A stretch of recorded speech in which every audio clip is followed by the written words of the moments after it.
The Young and the Restless spoilers full episodes Friday, September 5th, 2025. Genoa City was already humming with the thrum of a launch when the day tilted on its axis and began arranging its loose ends into a new pattern.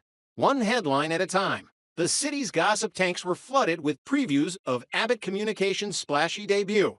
But the real story was being written in quiet rooms and private hearts. A newspaper folded carefully in one man's hands, a glass refilled one too many times in the back of a bar, a son leaning into a father's counsel because the old road he'd been walking had dead-ended, and an operator who couldn't resist prodding a sleeping beast just to feel the jolt of danger. Start with Sally, because that was where the tenderness lived. Billy had orchestrated a small act of showmanship that felt old-fashioned in the best way. Long before the morning press bundles hit the curb, he obtained a pristine proof of the next day's Genoa City Chronicle, the masthead crisp, the ink still smelling faintly of machinery and promise. The front page banner hailed the successful debut of Abbott Communications, and scattered through the columns were items he'd personally arranged. Short, bright pieces that pitched the venture's vision and, just as deliberately, drew a quiet line between ambition and affection by slipping in a sentence that was less press release than confession. When he presented the paper to her, not as a trophy, but as a keepsake, Sally's breath stuttered. In the fluorescent tyranny of office life, one forgets how charged paper can be, how a headline can warm the skin, how a sentence can hum with the electricity of being seen. She read, smiled, blinked back the heat at the corners of her eyes, and asked the only question that mattered. Did he do this for her?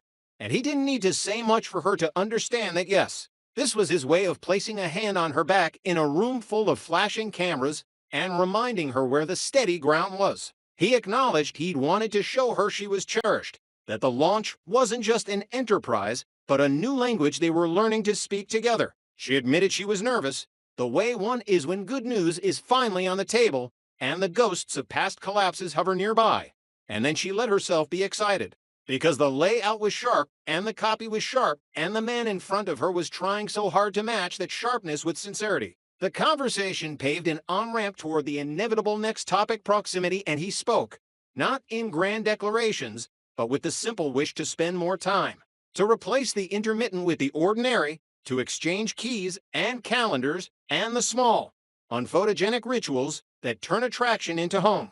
Moving with me, he implied in a dozen careful ways. And she faltered, because the autopsy reports on her earlier attempts at cohabitation were still pinned to some interior corkboard where failures never yellow with age. The last times hadn't gone well. Transparency eroded into scorekeeping, companionship soured into surveillance, and rooms designed for two became museums for a single person's anxieties. They made love with the air of two people who were running their fingertips across a threshold before crossing it, and in the soft quiet after, with the Chronicle's folded edge on the nightstand like a corner flag marking the moment, she confessed she was afraid of ruining what sparkled precisely because it wasn't yet routine.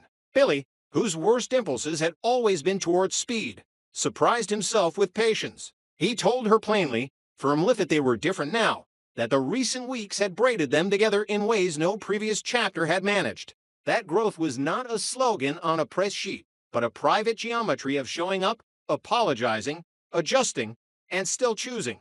This, he said without pounding the table, could be the moment everything turned better. She looked at the proof again, at the unblinking type that declared a launch a success before the market could gnaw at it, and recognized a kindred audacity in saying yes before certainty arrives. So she did. Whatever the least complications, whatever the collocation of wardrobes and coffee preferences, she would move in. The ink on the paper felt less like advertising and more like a benediction. While that yes bloomed, a different kind of night took hold across town, one lit not by newsroom fluorescence, but by amber bulbs above a bar where the music leaned to hard on its own bass line. Claire Newman walked into that room with the brittle composure of someone who had been holding her breath too long, and Holden Novak, whose own edges had been sanded down by months of second-guessing and the bad habit of calling solace by the wrong names, recognized the look. The first drink arrived on a tide of awkward laughter, the second on a grunt of mutual understanding that they both wanted to be elsewhere, and the elsewhere was nowhere obvious. And by the third, the jukebox had stopped mattering because the orbit had tightened. This wasn't romance, not even the dilapidated variety, It was the surrender to a temporary ceasefire with one's demons.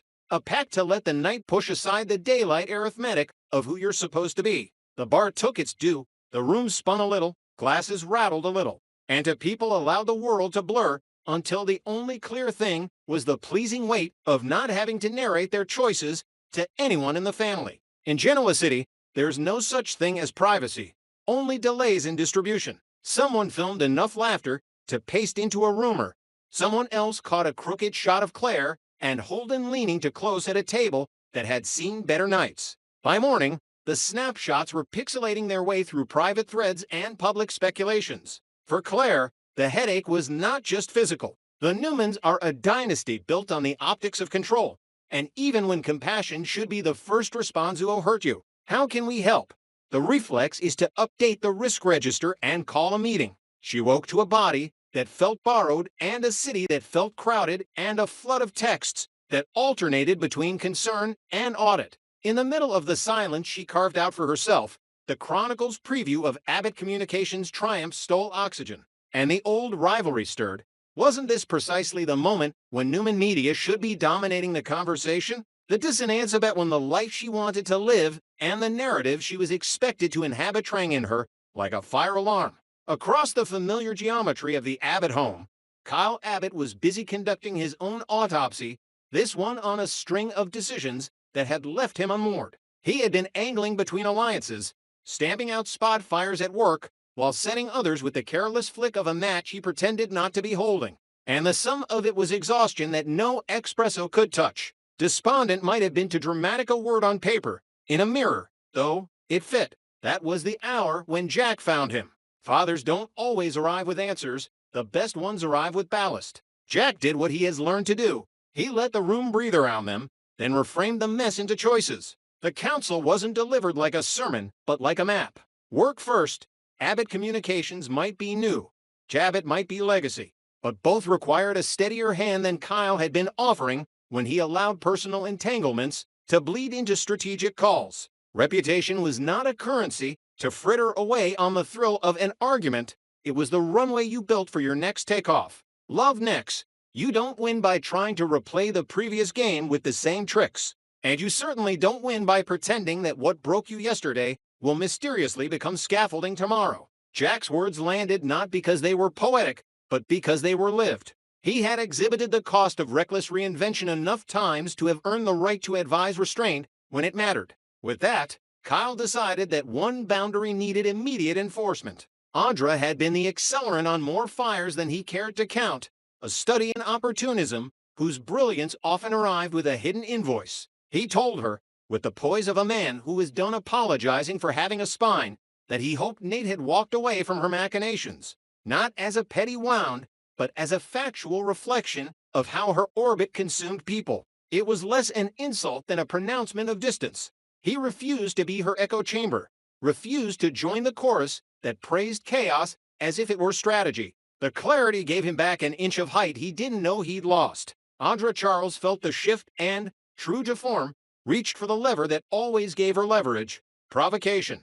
Poking the bear wasn't a strategy so much as an appetite, and Genoa City afforded her a buffet. She could needle the Abbotts by questioning the durability of their newborn media arm, insinuating through a blind item on a tech industry blog that Abbott Communications splash masked a liquidity squeeze and a leadership gap innuendo that would force Jack and Billy to spend part of their victory lap stamping out whispers. Or she could toss a lit match into Newman country by intonating, in off-the-record chatter with a hedge fund reporter, that Newman's bench was thinner than their press kits suggested, especially if one of its quasi-public faces was busy generating bar-top headlines with Holden Novak, while the patriarch's threshold for scandal was whisper-thin. Why pick? She did both, calibrating the tone so that she sounded like a concerned observer rather than the author of the mischief, and then she sat back to watch which bear roared first. The genius and the flaw of the move were the same. It amplified her relevance in rooms she wanted to enter, and it also painted a target on her back. In an ecosystem where the Abbotts and Newmans took threats personally, being the source of agitation might get you invited to all the right parties one week and escorted to the curb the next. The consequence of Audra's gambit was a different kind of consolidation in the Abbott house. Billy, buoyed by Love's yes and by a front page that seemed to preordain his company's first chapter as a hit, added discipline to his joy. He assembled the communications team with military neatness and had them pre-write rebuttals to every rumor Audra's proxy seeded. He insisted that the same principles that had won Sally clear intent, consistent follow-through, refusal to romanticize chouse govern the rollout. In private, he allowed himself the aching luxury of imagining her toothbrush next to his, the odd miracle of two people adjusting their orbits to avoid collision. The Chronicle's mock-up lay on the kitchen island like a talisman.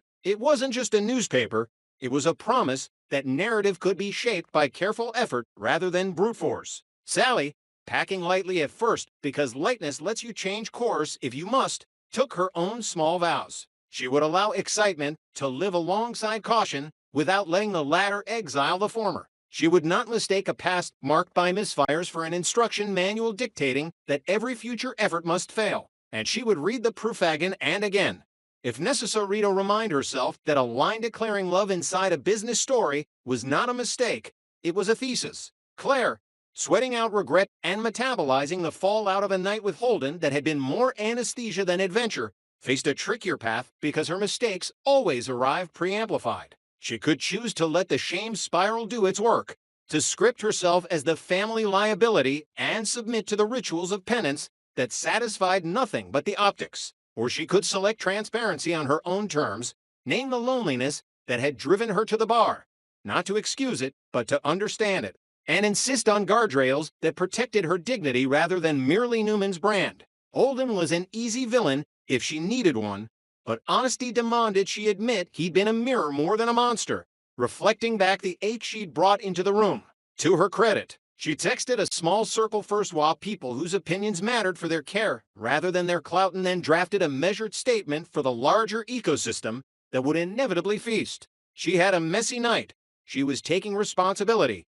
She was not signing up for a public flogging. She was re-engaging with the habits that kept her clear. The act of stating it gave her a tremor of relief, the way saying a real name can loosen a knot. Kyle, newly fortified by Jack's counsel and by his own refusal to keep feeding Audra's appetite for friction, made visible changes. He redirected his energy into product and personnel, areas of Jabbett's health that couldn't be improved with gossip and couldn't be maintained with charm.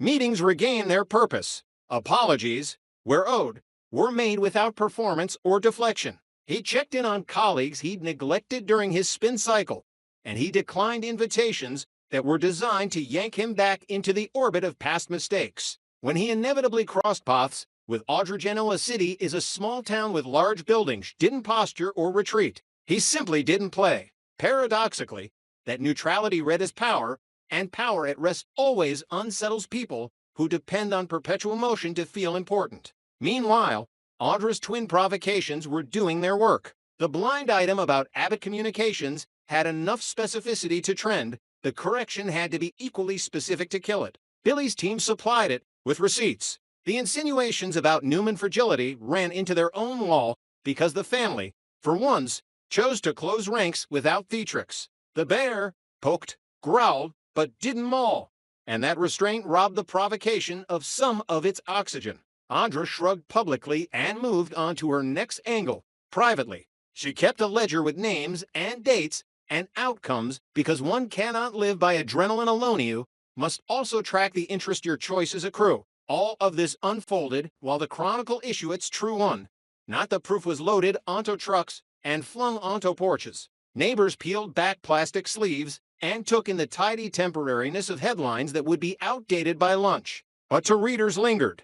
Sally, sitting at a kitchen table that would soon be hers, traced the outline of the achievement and let herself feel the legitimacy of work that had sometimes been dismissed as a pivot too far. She texted Billy a photograph of the line he'd written into the paper, not because she doubted it, but because she wanted to mark the moment they had both decided to stop apologizing for wanting something stable. And Claire, in a room with the curtains open to insist on daylight, skimmed past the business stories and found in their cadence a rhythm she craved. Clarity, sequence, resolution. She closed the app, poured water, and drew up a plan that began with forgiveness and continued with boundaries and ended, for that day at least, with the choice not to call Holden back. So the day made good on its opening promise. Lives braided, headlines made and challenged, bears poked and persuaded to lie down again. Billy and Sally, by choosing proximity, gave themselves a shot at weathering what the town would throw next. Kyle, by choosing counsel over combat, traded the narcotic of drama for the sober high of competence. Claire, by naming her lapse and deciding not to be defined by it, turned a hangover into a hinge. And Audra, by being exactly who she is, ensured that the city would not lack for friction tomorrow. The Chronicle would print again. Of course, ink is a habit this town doesn't want to break. But even if no one wrote it down, the important parts would endure. A proof laid like a blessing on a nightstand, a father's hand on a son's shoulder, neither pleading nor scolding, a woman cutting through rumor with a sentence that belonged to her, and the knowledge that in Genoa City, the only thing more consequential than what you do is what you decide to do next. The morning started with the kind of brittle brightness that makes every shadow feel like an accusation, the air sharp, the sidewalks rinsed of last night's heat, the city pretending that clarity was a default state rather than a fragile choice people make and break all day long. And that was the mood Kyle carried as he pounded out miles along the greenbelt, collecting his breathing, trying to drive the noise in his head into the rhythm of his stride. He didn't plan a confrontation and certainly didn't order fate to place Audra at the bend where the trail narrowed. But Genoa City is a choreography of inconvenient collisions, and there she was in athleisure that looked like armor, smile tilted, eyes sparkling with the pleasure of recognizing a man who would rather run through a hedge than share a lane with her. And she timed her greeting to the split second when he had to slow. The joke came first because with Audra, the joke always previews the cut. It doesn't matter how fast you run. There are things you'll never outrun, she teased. And the truth of that line stuck in his throat like a swallowed pebble, not because she owned his past, but because he did. And she could smell that ownership and aim at it. She pivoted, to casually, into a question about little, pretty Claire. The diminutive and intentional were under his skin, and he told her not to say Claire's name. Not in that tone, not at all. A boundary drawn with more force than breath in his lungs, the part of him that still believed in restraint asked for a detour. But another part, raw from the scrape of a blown proposal and the vertigo of waiting on an answer that hadn't come, pushed him to temptation's edge because moral hygiene often loses to pain when the provocation is well phrased. She took the opening and reversed the blade with the ease of an expert, reminding him that he hadn't exactly been a monk, that there had been a date in France which, however he justifies it now, would read to a neutral audience as something between an audition and an alibi. And from there she asked a question she knew had teeth: how he really felt about Claire, sins, absent Claire. Kyle's proclamations always sounded like policy memos instead of confessions, and the heat that climbed his neck then had very little to do with the run. He steadied himself and parried in a register that left no room for flirtation. He told her he was glad Claire had pulled off the mask with Nate, glad she had forced daylight onto the parts of Audra that preferred to operate by implication. And he stayed calm, but with enough ice to frost the morning that he hoped Audra's current boyfriend would eject her with the same force she'd used to launch herself through other men's careers. Because bridges don't burn themselves, and hers were mostly ash. She smiled, because nothing delights a chaos artisan like being called what she is, and then aimed again at the one soft target she could still touch, the lie he had told Claire, whatever its scale, whatever its intent, whether the lie was omission around Paris or a softened version of his motives. She didn't particularly care, which because the point was not the content, but the uncertainty that grew in a woman's mind once the possibility of deceit is planted. And she asked if Claire had figured it out. Kyle refused the trap. He stacked his next move on the rock of someone else's surname and said that Victor Newman was with him now. That Victor's influence stood sentinel behind the idea of Kyle and Claire as a unit, and that in a town built on leverage, this meant more than gossip that if Audra decided to chase them, Victor would make her a target. He spoke the warning not like a thug, but like a man reading a weather report neither of them controlled. You have been warned. Don't make me chase you. She arched an eyebrow as if to say, isn't it charming that boys need bigger boys to sound brave? But he had already stepped back into his pace, letting the forward motion launder the taste of the exchange. And she let him go, because provocation yields the best harvest when it's given a day to ripen into misstep. By the time he reached the Abbot gate, the adrenaline had curdled into self-reproach. And what ached more than calves was the place under the sternum where a man stores the words he wishes he'd said differently. He didn't bypass the house's quiet and head straight for the shower the way an embarrassed son might. He went looking for Jack, because advice from a father who has broken every rule and lived to atone comes filtered through a kind of earned clarity no mentor can counterfeit. He unloaded the confession without ornament. The proposal hadn't just landed badly. It had misfired in a way that made him hear his own voice as desperate, even if the love beneath it was real. He used the word botched, and it fit. He used the word desperate, and winced. He admitted that the thought of Claire reading his gesture as panic instead of promise made him nauseated in a way nothing in the boardroom ever had. And he hissed through his teeth the fear that left alone to Longshed decide her quieter breath and steadier mornings proved she was better off without him. Jack didn't counter with a pep talk because pep talks are sugar highs. He offered the simple prescription that grown-ups always hate and always need. Give her space. Trust her judgment. Be strong enough to let the choice be hers without coaching the outcome from the wings, and spend the time in between becoming the man whose presence is a gift, not an argument. Kyle heard the wisdom and then, as sons often do, split it into a clean line and a rebellion. The clean line, he would step back, put down the phone, let the hourglass run. The rebellion, he would simultaneously make moves in the outside world that proved his seriousness by changing the conditions that had kept them unstable. In practice, that distilled into a single, high-minded sounding obsession if he could push Audra out of Genoa City, out of the corridors of power, out of the corners of whispered schemes that always seemed to find and weaponize Claire. He could demonstrate the protective spine and steady vision he kept telling Claire he had. Jack couldn't help a crooked smile at the formulation. It was both romantic and reckless, a son's crusade dressed up as risk mitigation, and he said as much, calling it a noble mission with the kind of affectionate skepticism that a man uses when he recognizes his own younger reflection and hopes to save it a detour through an unnecessary ditch. He warned that chasing someone out of town rarely ends with their absence. It ends with their asymmetrical return and a longer enemies list. But he didn't forbid, because forbidding a man in love rarely produces prudence. He told Kyle, instead, to make sure any move against Audra was legal, ethical, and necessary, and to measure twice the cost of drawing Victor's promise of protection into visible combat.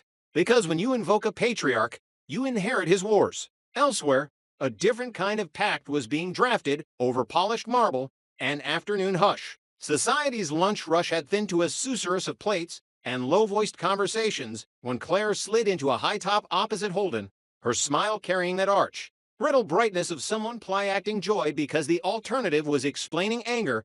And before the server could drop water, she announced, half laughing and half daring him to judge, that she'd never really been drunk, which, in her grammar, meant she had a backlog to address. Holden, who had learned not to be a hall monitor when the person across from him needed permission more than advice, still asked the human question, did she feel the need to get drunk now? And she answered the way an heir answers when the world treats her motivations like public property. She didn't need reasons. She needed release, and if she wanted to indulge, she would. The order for Vespers was a flourish, an aesthetic choice as much as a gustatory one, the drink itself a bond creation. Clean burn under a smooth surface perfectly mirrored the aria she meant to sing, composed, ice cold, and a little bit dangerous. When it arrived, she didn't sip. She tipped the glass and let the juniper brightness and quinine shadow rush her in a swallow that drew Holden's eyebrows up and won her a reprimand from the part of the room that polices virtue through side-eye. She laughed at the scrutiny and ordered another like a challenge to the day. If the town wants a spectacle, at least let it be curatin. He watched the second glass go the way of the first, and with it the thing he had admired most in her gait, the precise calibration between control and edge. He asked again, more gently this time, whether the goal was numbness or noise, and she waved the question away, more interested in narrating her own reintroduction to recklessness than in entertaining a taxonomy of coping strategies.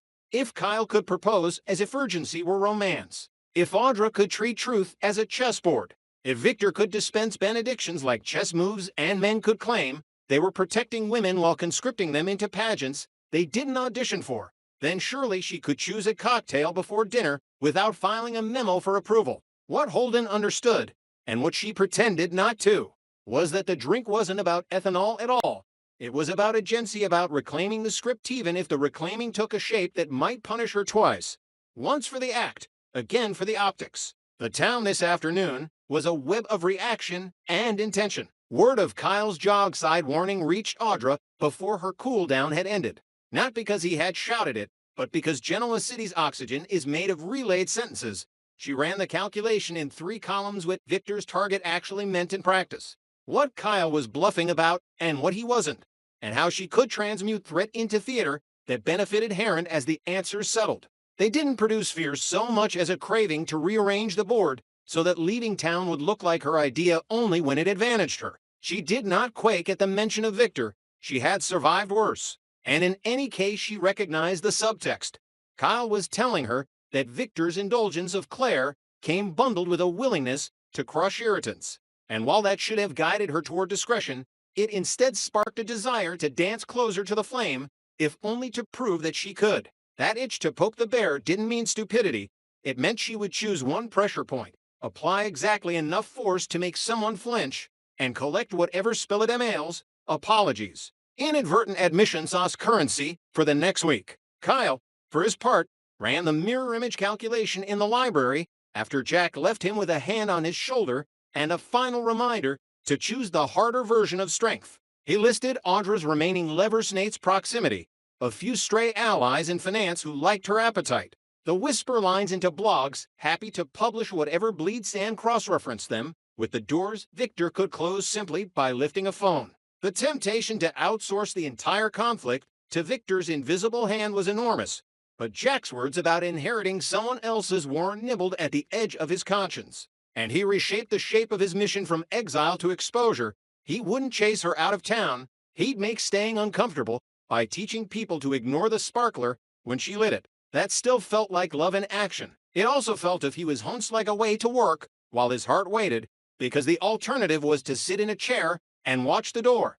And that was a humiliation he wasn't built to endure. Back at society, the second Vesper blurred the corners of Claire's posture, not into sloppiness, but into a looser choreography that read carefree to strangers and alarmingly enamored to anyone who'd seen her fight to keep her angles. She announced at half confession, half manifested that her ledger had too many entries under self-denial and too few under pleasure, and while Holden nodded at the thesis, he also kept an eye on the slope because the drop from pleasure to punishment in this town is greased with cameras and opinions. He asked whether this sprint toward intoxication was about forgetting a voice in her head that told her to be the good version of herself or about smothering a memory of an offer. She wasn't ready to answer, and she laughed, because to allow the question to land would mean admitting that Kyle's kneeling had been both beautiful and terrifying.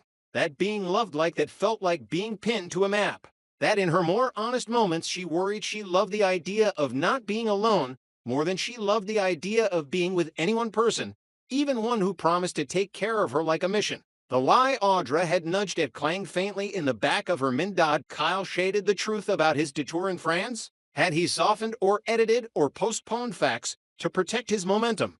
And she worked to smother that clang with tonic and gin and the crystalline sound of a glass meeting wood. Holden wanted to be a friend without becoming a footnote, and that is a narrow tightrope. He signaled subtle, non-judgmental that he was there for substance that wasn't bottled. And then, because he also knows the value of letting a storm blow out on its own, he let the conversation drift toward lighter things, the absurdity of gala themes, the cruelty of office thermostats, the way headlines crown and decapitate in the same issue. Late afternoon bent toward evening like a reed in wind. Kyle showered the run off and dressed like a man, going to a fight he hopes won't require throwing a punch. Shooting Jack a text that more or less translated to "I heard you. I will try to be the man you asked me to be." And then he sat at his desk and began the unglamorous work of closing channels Audra thrives on, calls to vendors, to Titan PR sign-offs.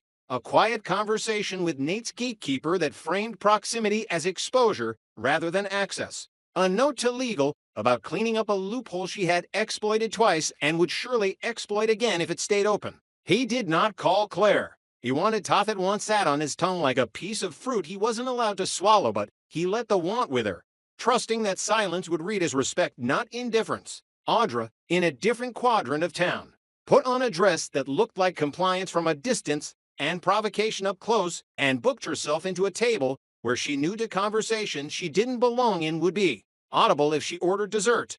And she walked there with the grounded pleasure of an athlete entering a stadium she's memorized. Clare and Holden paid the check after a third drink brushed the edge of sense, and the cool air outside snapped a little of the theater out of her. She blinked and laughed and linked her arm through his, not because she needed help walking, but because it felt useful to anchor to someone while she tested the wobble of her autonomy. And he clocked the link not as romance, but as trust, and decided to be worthy of it by steering her toward food and water and out of the line of every phone that might interpret care as scandal. The city held its breath the way it always does when a day's choices line up at the edge of night to see which ones will transform into consequences and which ones will dissolve into sleep. And for once, the roulette was slowed so we could see each ball hop.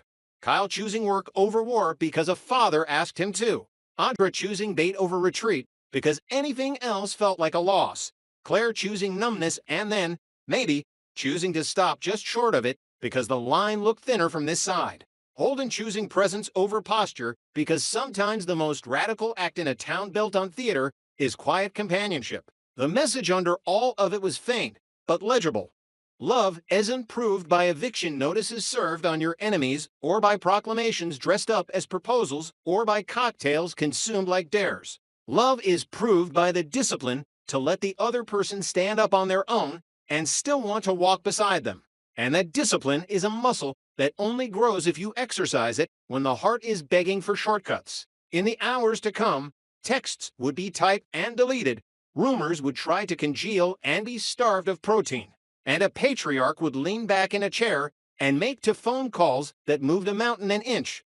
But for now, in that stretch, when evening holds its first cool breath, the city let its characters inhabit their choices without verdict, and in that pause lived the possibility that tomorrow would be braver than today.